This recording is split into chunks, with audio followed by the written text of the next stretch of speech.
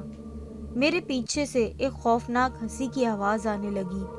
وہ ہنسی ایسی تھی کہ اس کے آگے میری بائک کی آواز بھی دب گئی، اور بائک جیسے کسی جگہ میں پھنس گئی تھی۔ اس کے ٹائر تو گھوم رہے تھے پر بائک ایک ہی جگہ کھڑی تھی۔ تبھی کسی نے پیچھے سے میرے دوسرے کاندھے پر اپنا منہ رکھ دیا۔ میں ڈر سے تھر تھر کانپنے لگا۔ ابھی میں بائک سے گرنے ہی والا تھا کہ پتہ نہیں کیسے میں نے ہمت کر کے زور زور سے کلمہ شریف اور آیت الکرسی پڑھنا شروع کر دی۔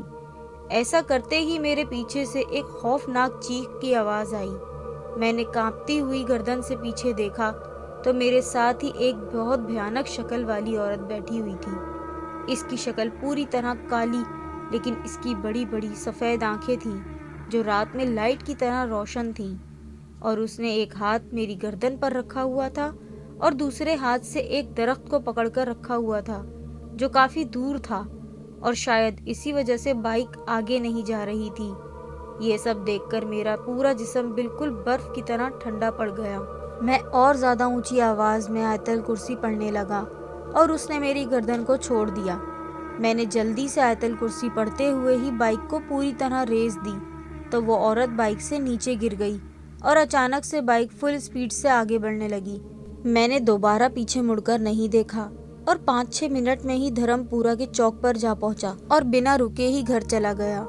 اب وہ چیز کہاں تک میرے پیچھے بھاگی ہوگی مجھے کچھ نہیں پتا، بس اتنا پتا ہے کہ اس دن مجھے فوراً سے بہت تیز بخار ہو گیا تھا، اور اس دن کے بعد میں نے دوبارہ کسی کا بھی مذاق نہیں بنایا، کیونکہ میں جان چکا ہوں کہ واقعی میں ہوائی چیزیں ہوتی ہیں۔ اس کے ساتھ ہمارا یہ واقعہ ختم ہوتا ہے۔ کیسا لگا آپ لوگوں کو کامنٹس میں ضرور بتائیے گا۔ ویڈیو کو لائک کریں، شیئر کریں اور ہارر پلینٹ وائس کو سبسکرائب کریں۔ خدا حافظ۔